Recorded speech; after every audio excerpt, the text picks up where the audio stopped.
Hello everyone, कैसे हैं आप लोग? आई होप आप लोग अच्छे होंगे। तो हम एसएसटी के जो हिस्ट्री था ना, उसका कुल 8 चैप्टर था।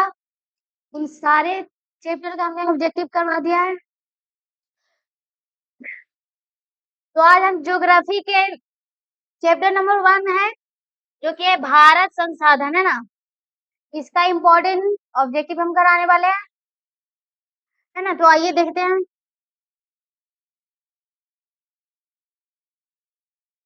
पहले हम थोड़ा बात कर लेते हैं भारत संसाधन। ये जो चैप्टर नंबर 1 है ना, इसमें आपको कुल 4 भाग में पढ़ना है। इकाई 1।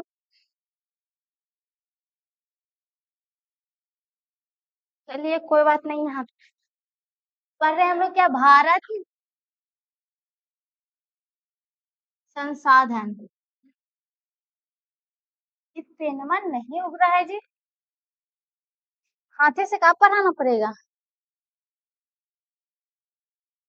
भारत संसाधन ये आपको ना चैप्टर में इकाई 1 करके रहेगा। अगर एनसीईआरटी बुक में देखेंगे, देखिएगा ना आप लोग, तो इकाई 1 करके रहेगा भारत संसाधन एवं इसके उपयोग। इसमें आपको इकाई का, हा और इकाई गा, इकाई घा और इकाई अंगा करके 5 टॉपिक है, जिसमें हम लोग को पहला इसमें पढ़ना है संसाधन के बारे में। दूसरा में पढ़ना है हम लोग को जल संसाधन।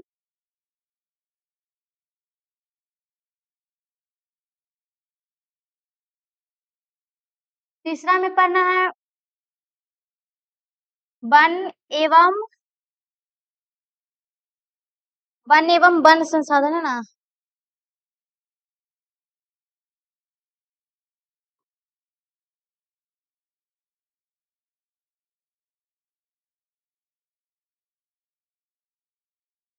पर चौथा में पढ़ना है ऊर्जा संसाधन।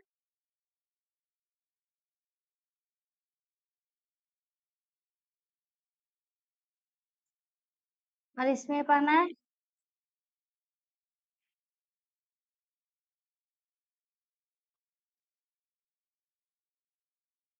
कृषि संसाधन, है ना। तो इन चारों का जो टॉपिक है ना, ये भारत संसाधन में आता है, तो इसी का हम इम्पोर्टेंट ऑब्जेक्टिव देखने वाले हैं। तो हमारा पहला क्वेश्चन कर रहा है कि विश्व पर्यावरण दिवस कब मनाया जाता है। ये क्वेश्चन बहुत इंपॉर्टेंट क्वेश्चन है। कहता है कि विश्व पर्यावरण दिवस कब मनाया जाता है। क्वेश्चन कह रहा है 5 अप्रैल को, 5 जून को, 5 अगस्त को या फिर 5 अक्टूबर को। तो बताइए इसका कौन सा ऑप्शन सही होगा। तो जो विश्व पर्यावरण दिवस है ना, पर्यावरण दिवस, वो 5 जून को मनाया जाता है। कब मनाया जाता है? 5 जून को। इसलिए आपका ऑप्शन नंबर भी बिल्कुल राइट होगा। अब हम नेक्स्ट क्वेश्चन की ओर बढ़ते हैं। हमारा अगला क्वेश्चन करें कि सौर ऊर्जा निम्नलिखित में से कौन सा संसाधन है। सौर ऊर्जा निम्नलिखित में से कौन सा संसाधन है। आपको अगर है मानवकृत, नवीकरणीय, अजैव, अनवीकरणीय, तो कौन सा संसाधन है। मानवकृत कहने के मतलब जो मानव के द्वारा बनाया गया है। नवीकरणीय का मतलब कि जो वैसा संसाधन जिसको हम एक बार उपयोग कर लिए हैं, उसके बाद हम उसको दोबारा भी उपयोग कर सकते हैं, उस वैसे संसाधन को हम नवीकरणीय संसाधन कहते हैं। और अजैव अजैव संसाधन वैसे संसाधन को कहते हैं जिसमें जो निर्जीव की मात्रा होता है ना, उसको अजैव कहेंगे। और अनवीकरणीय संसाधन, तो अनवीकरणीय संसाधन वैसे संसाधन को कहते हैं जिसका हम एक बार यूज कर लिए, उसके बाद हम दोबारा उसका यूज नहीं करते हैं, तो वैसे संसाधन को क्या कहते हैं? अनवीकरणीय संसाधन। तो बताइए जो सौर ऊर्जा है ना, वो कौन से संसाधन होगा। इन सारों का हमने परिभाषा बताया, तो इसके हिसाब से आप बताइए कौन सा ऑप्शन सही होगा आपका। तो ये आपका ऑप्शन नंबर बी सही होगा, नवीकरणीय। हमने क्या बताया कि नवीकरणीय वैसे संसाधन जिसका हम एक बार उपयोग करने के बाद दूसरा बार भी उपयोग कर सकते हैं, उसको कहते हैं नवीकरणीय। तो ये हमारा क्या कर रहा है, सौर ऊर्जा। सौर ऊर्जा को का हम दोबारा उपयोग करते हैं कि नहीं करते हैं? करते हैं, इसलिए ये हमारा नवीकरणीय संसाधन हो जाएगा, है ना। इसलिए आपका ऑप्शन नंबर बी क्या होगा, राइट होगा। अब हम नेक्स्ट क्वेश्चन की ओर बढ़ते हैं। हमारा अगला क्वेश्चन कर रहा है कि किसने कहा संसाधन होते नहीं बल्कि बनते हैं। कौन कहे थे कि संसाधन होते नहीं बल्कि बनते हैं? आपका ऑप्शन है जिम रमैन, महात्मा गांधी, संदीप पांडे या फिर इनमें से कोई नहीं। तो किन्होंने कहा था कि संसाधन बनते हैं, होते नहीं है? तो आपका ऑप्शन नंबर बी बिल्कुल राइट होगा, महात्मा गांधी, है ना। अब हम अगले क्वेश्चन की ओर बढ़ते हैं। हमारा अगला क्वेश्चन कर रहा है सौर ऊर्जा निम्नलिखित में से कौन सा संसाधन है? ये क्वेश्चन अभी हमने क्वेश्चन नंबर 2 में बताया, तो इसका जवाब आप लोग जल्दी से बताइए। आपका ऑप्शन कर रहा है मानवकृत, पुनः पूर्ति योग, अजैव या फिर अचक्रीय। तो कौन सा ऑप्शन सही होगा? ए में कह रहा है मानवकृत। मानवकृत अभी हमने बताया कि मानवकृत कहने का मतलब जो मानव के द्वारा निर्माण किया गया है ना। तो वो मानवकृत। पुनः पूर्ति योग मतलब जिसको हम उपयोग करने के बाद पुनः उपयोग दोबारा में उपयोग कर सकते हैं, उसको पुनः पूर्ति योग हो गया। अजैव जिसमें सजीव के लक्षण नहीं बल्कि निर्जीव के लक्षण पाए जाते हैं, वो अजैव हो गया। और अचक्रीय जिसका हम दोबारा भी उपयोग नहीं कर सकते हैं, वो अचक्रीय हो। तो बताइए सौर ऊर्जा जो है कौन सा होगा ऑप्शन नंबर सही? तो आपका ऑप्शन नंबर बी बिल्कुल राइट होगा, पुनः पूर्ति योग। क्योंकि सौर ऊर्जा जो सूर्य का ऊर्जा होता है मिलता है, उसको हम दोबारा भी उपयोग करते हैं, इसलिए आपका ऑप्शन नंबर बी राइट होगा। अब हम अगले क्वेश्चन की ओर बढ़ते हैं। हमारा अगला क्वेश्चन कर रहा है कि द्वितीय पृथ्वी सम्मेलन कहाँ हुआ था? द्वितीय पृथ्वी सम्मेलन कहाँ हुआ था? ये क्वेश्चन बहुत इंपॉर्टेंट है, तो ध्यान से इसको समझिएगा। पृथ्वी सम्मेलन मुझे ना 3 बार हुआ था। प्रथम पृथ्वी सम्मेलन, द्वितीय पृथ्वी सम्मेलन और तृतीय पृथ्वी सम्मेलन। वही कह रहा है कि द्वितीय पृथ्वी सम्मेलन कहाँ हुआ था? इसका ऑप्शन है न्यूयॉर्क में, पेरिस में, मॉस्को में और ऑप्शन डी कह रहा है इनमें से कोई नहीं। तो कौन सा ऑप्शन सही होगा? तो द्वितीय पृथ्वी सम्मेलन जो हुआ था ना न्यूयॉर्क में हुआ था। ये लगभग 23 से 27 जून, ये 23 से 27 जून 1997 में हुआ था द्वितीय पृथ्वी सम्मेलन। आपको क्वेश्चन ये वाला ऐसे ही पूछ सकता है कि द्वितीय पृथ्वी सम्मेलन कब हुआ था? तो 23 से 27 जून 1997 ईस्वी में हुआ था। कहाँ हुआ था? तो न्यूयॉर्क में हुआ था, है ना। अब हम अगले क्वेश्चन की ओर बढ़ते हैं। हमारा अगला क्वेश्चन कह रहा है कि प्राकृतिक संसाधनों के संरक्षण के लिए 1968 में कौन सा कन्वेंशन हुआ था? प्राकृतिक संसाधनों के संरक्षण के लिए, उसके सुरक्षित के लिए 1968 में एक कन्वेंशन हुआ था। वो कन्वेंशन कौन सा था? आपको ऑप्शन करा अफ्रीकी कन्वेंशन, वेटलैंड्स कन्वेंशन, विश्व आपदा कन्वेंशन या फिर इनमें से कोई नहीं। तो कौन सा कन्वेंशन हुआ था? तो आपका ऑप्शन नंबर जो है ना ये बिल्कुल राइट होगा, अफ्रीकी कन्वेंशन। अब हम अगले क्वेश्चन की ओर बढ़ते हैं। हमारा अगला क्वेश्चन करें निम्न में कौन नवीकरणीय संसाधन है? निम्न में से ये जो ऑप्शन है इनमें से कौन अनवीकरणीय संसाधन है? पहले हम आपको ये बता दें कि अनवीकरणीय संसाधन है क्या। हमने बताया भी कि अनवीकरणीय संसाधन वैसे संसाधन को कहते हैं जिसका एक बार यूज कर लिया उसके बाद दोबारा हम उसका यूज नहीं करते, वैसे संसाधन को अनवीकरणीय संसाधन कहते हैं। तो आपका ऑप्शन कर रहा है सौर ऊर्जा, जीवाश्म ईंधन, जल विद्युत या फिर पवन ऊर्जा। तो आप बताइए कि इनमें से कौन सा जिसका हम दोबारा यूज नहीं करते? बताइए कौन सा ऑप्शन सही होगा जल्दी से। क्वेश्चन नंबर 7 का कौन सा ऑप्शन सही होगा? तो ये आपका ऑप्शन नंबर बी बिल्कुल राइट होगा, जीवाश्म ईंधन, है ना।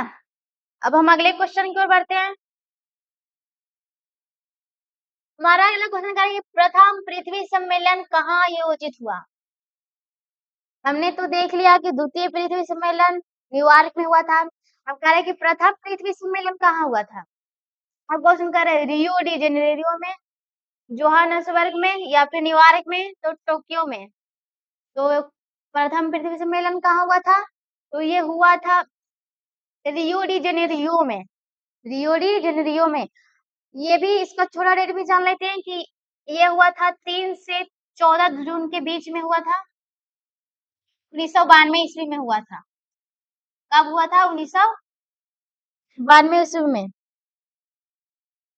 इस क्वेश्चन को पूछ सकता है कि प्रथम पृथ्वी सम्मेलन कब हुआ था, तो क्या बताइएगा कि 3 से 14 जून के बीच हुआ था, 1992 ईस्वी में हुआ था, है ना। अब नेक्स्ट क्वेश्चन को हम बढ़ते हैं।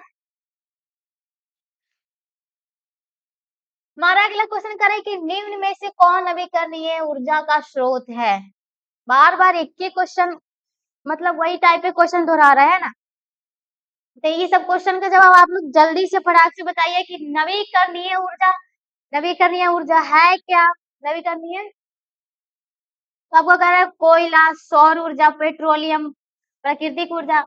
कुछ नवीकरणीय संसाधन था, ये ऊर्जा है, तो इसमें ऊर्जा का जो दोबारा उपयोग कर सकते हैं, तो कौन सा ऊर्जा होगा? तो वो हमारा सौर ऊर्जा होगा। इसलिए आपका ऑप्शन नंबर बी बिल्कुल राइट होगा। अब हम अगले क्वेश्चन की ओर बढ़ते हैं।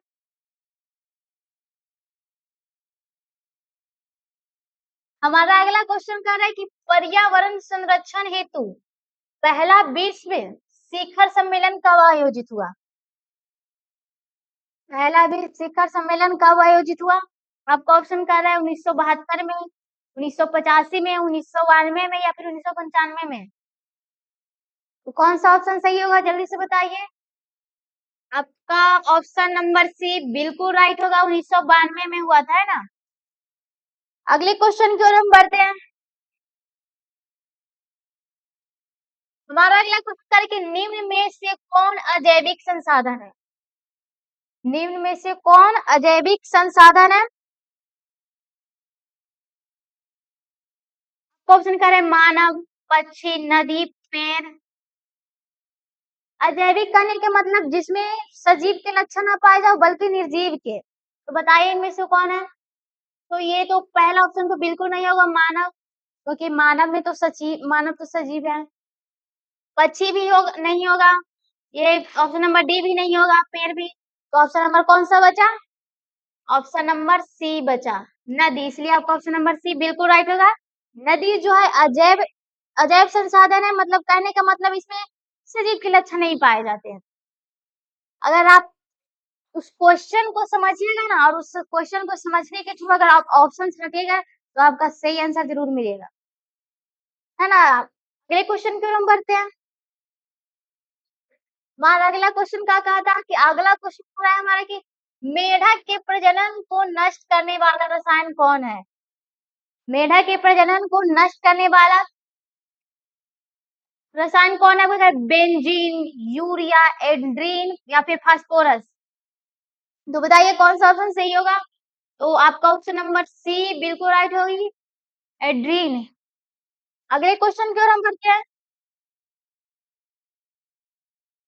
हमारा अगला क्वेश्चन कह रहा है कि काली मिट्टी उपयुक्त है, कि काली मिट्टी किसके लिए उपयुक्त है? काली मिट्टी में कौन सी खेती की जाती है? काली मिट्टी कहाँ पाई जाती है? ये क्वेश्चन बहुत काली मिट्टी से पूछा जाता है। क्वेश्चन करें कपास के लिए, लीची के लिए, गेहूं के लिए, बाजरा के लिए। तो बताओ काली मिट्टी जो करिया मिट्टी होता है किसके लिए उपयोगी होता है? तो ये वो खेला कपास के लिए, केकड़ा के लिए, कपास के लिए। यही से आपका ऑप्शन नंबर ए बिल्कुल राइट है। अगला क्वेश्चन कह रहा है कि काली मिट्टी का दूसरा नाम क्या है? काली मिट्टी का दूसरा नाम क्या है?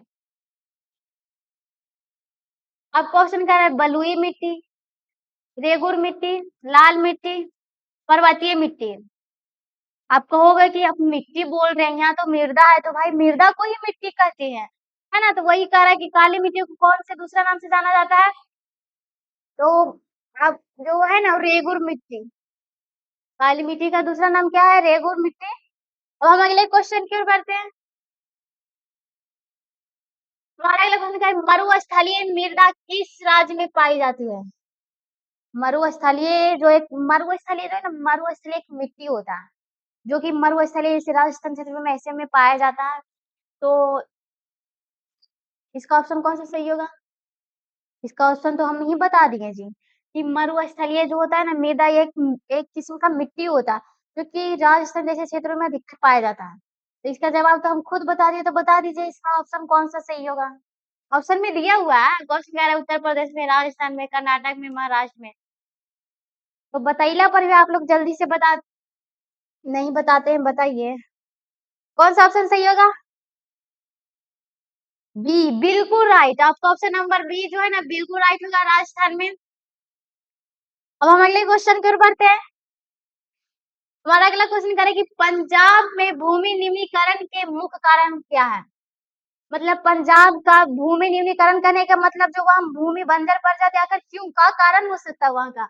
अब कह रहा है वनोन्मूलन, गहन खेती, अति पशुचारण या फिर अधिक सिंचाई। तो आपका ये ऑप्शन नंबर डी बिल्कुल राइट हुई। अधिक सिंचाई के कारण जो ना वहां के भूमि जो होता है ना बंजर पड़ जाते हैं, निम्नीकरण हो जाते हैं। अगला क्वेश्चन हमारा कह रहा है कि निम्न में से पुरानी जलोढ़ मृदा कौन है। पुरानी जलोढ़ मृदा कौन है। आपको बता दें कि जलोढ़ मृदा कहिए, जलोढ़ मिट्टी कहिए, एक ही है। जलोढ़ मिट्टी, जलोढ़ मिट्टी जो है ना दो तरह के होते हैं। कितने तरह के होते हैं, दो तरह के। ये है एक हमारा खादर और एक है बांगर। बांगर को लांगर मत कहिएगा, है ना। एक है खादर और एक है बांगर। खादर किसको कहेंगे और बांगर किसको कहेंगे, इसको समझ लीजिए। खादर कहे का मतलब जो नया है, जो नया बना है उसको खादर कहेंगे, और जो पुराना है, नया को कभी नवीन भी बोलता है। नए को क्या बोलेला, नवीन भी। अभी समझ में अगर आ गई तो एक आंसर आप लोग जरूर बता दी। कह रहा है कि पुरानी जलोढ़ मिट्टी मिट्टी कौन है, खादर, बांगर, लेटेराइट, फिर इनमें से कोई नहीं, तो कौन सा ऑप्शन सही होगा जल्दी से बताइए आपको लोग। यहाँ हमने बता भी दिया है कि पुरानी जलोढ़ मिट्टी किसको कहते हैं, बांगर को कहते हैं। इसलिए आपका ऑप्शन नंबर बी बिल्कुल राइट होगा। अगले क्वेश्चन की ओर हम बढ़ते हैं। हमारा अगला क्वेश्चन करें, निम्न में से कौन मिट्टी निर्माण का कारक है। ये जो चार ऑप्शन दिख रहा है इसमें से कौन जो है ना मिट्टी के निर्माण में उपयोग होता है। आपका कह रहा है जलवायु, वनस्पति, चट्टान या फिर इनमें से सही नहीं। तो जो मिट्टी के निर्माण में होता है ना ये सभी सही होता है, ये सभी का उपयोग होता है, ये सभी कारक है। इसलिए आपका ऑप्शन नंबर डी बिल्कुल राइट होगा। इनमें से सभी, जलवायु भी होता है, वनस्पति भी होता है और चट्टान भी होता है मिट्टी के निर्माण में। अब हम अगले क्वेश्चन की ओर बढ़ते हैं। हमारा अगला क्वेश्चन करें कि काली मिट्टी कहाँ पाई जाती है। काली मिट्टी जिसको दूसरा नाम रेगुर मिट्टी है, वही कह रहा है कि काली मिट्टी कहाँ पाई जाती है, झारखंड में, महाराष्ट्र में, पश्चिम बंगाल में या फिर अरुणाचल प्रदेश में। तो इसका कौन सा ऑप्शन सही होगा। तो एक काली मिट्टी जो करिया मिट्टी होता है ना वो महाराष्ट्र में पाया जाएगा। कहा, महाराष्ट्र में, इसलिए ऑप्शन नंबर बी बिल्कुल राइट होगा। अगले क्वेश्चन की ओर हम बढ़ते हैं। हमारा अगला क्वेश्चन कह रहा है कि निम्न में से किससे नवीन जलोढ़ मिट्टी कहा जाता है। निम्न में से कौन है जो जलोढ़ मिट्टी है, नया जलोढ़ मिट्टी आपका है खादर, बांगर, रेगुर, इनमें से सभी। तो इसको हमने अभी बताया कि जलोढ़ मिट्टी जो होता है दो तरह के होता है। कितने तरह के, दो तरह के। एक खादर, एक को बोलते हैं खादर और दूसरे को बोलते हैं बांगर। नया मिट्टी को बोलते हैं खादर मिट्टी, और पुराना मिट्टी को बोलते हैं कौन, बांगर मिट्टी। तो बताइए कौन सा ऑप्शन सही होगा। पूछ रहा है नया, नया को नवीन भी बोलते हैं, इसलिए आपका ऑप्शन नंबर ए बिल्कुल राइट होगा, खादर।